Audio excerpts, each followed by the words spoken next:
बाकी जरा घोषणा द्या की हात वर करा की द्या की बाकी जरा काय घोषणा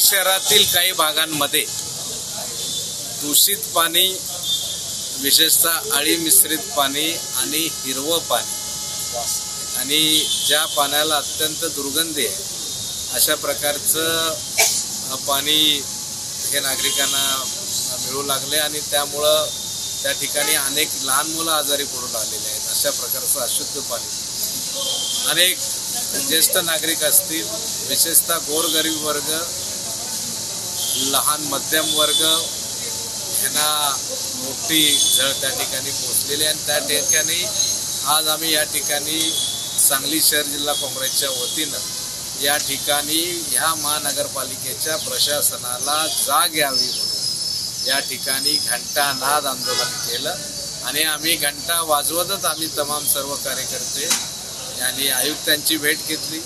त्या ठिकाणी माननीय आयुक्त असतील, उपायुक्त असतील, पाणीपुरवठ्याचे अधिकारी असतील, ड्रेनेजचे असतील, या सर्वांची त्या ठिकाणी एकत्र बैठक घेऊन आम्ही चर्चा केली आणि त्यांना इशारा दिला की ज्या ज्या ठिकाणी, कारण संजय नगरमधल्या तिथं दूषित पाणी आहे, तिथले नगरसेवक असलेले संजय कांबळे त्या ठिकाणी आमच्याबरोबर होते.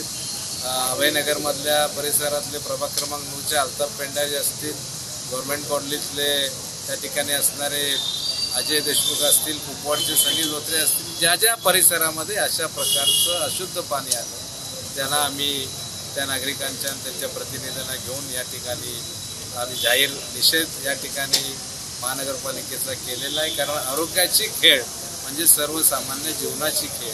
आम्ही सांगलीकरांना शुद्ध पाणी मिळावे म्हणून गेले 3 महिने आम्ही या चळवळीतनं काम करतोय आणि आज आम्ही त्यांना इशारा दिला. त्या ठिकाणी आम्हाला आयुक्तांनी आश्वासन दिलेलं आहे, ज्या ठिकाणी तक्रार होतं त्या ठिकाणी आम्ही दुरुस्ती करायला लावलेली. परंतु सर्वात महत्त्वाचं, जोपर्यंत 56 MLDचं जे पाणी शुद्ध पुरवठा करणारी यंत्रणा आहे ती जोपर्यंत दुरुस्त होत नाही किंवा जोपर्यंत बदलली जात नाही, कारण कमी दाबानं पाणी पुरवठा जो होतो, पाण्याच्या डिस्ट्रीब्युशनची यंत्रणा जुनी आहे, काल बाय झाल्या अनेक ठिकाणी, ती कुचकामी ठरलेली आहे. आणि आम्ही त्यांना सांगितलं की आम्हाला सांगण्यात आलं की आता एकदा जे काही जादा अतिरिक्त पाणी लागणार आहे वारणा उद्भव योजनातनं घ्यायचं, चांदोलीतनं घ्यायचं, याच्यावर आमचं चर्चा विनिमय सुरू आहे. एक सांगलीकर म्हणून आम्ही त्यांना स्पष्ट मागणी केली, तुम्ही पाणी चांदोलीतनं घ्या, अगर वारणा उद्भवमधनं घ्या, आम्हाला शुद्ध पाणी मिळालंच पाहिजे आणि ते तातडीनं त्यावर निर्णय घ्या आणि सांगलीकरांना या त्रासातून मुक्त करा, अशा प्रकारची मागणी केलेली आहे. त्यांनी आश्वासन दिलेलं आहे की येत्या 10-12 दिवसामध्ये सर्व सुरळीत होईल.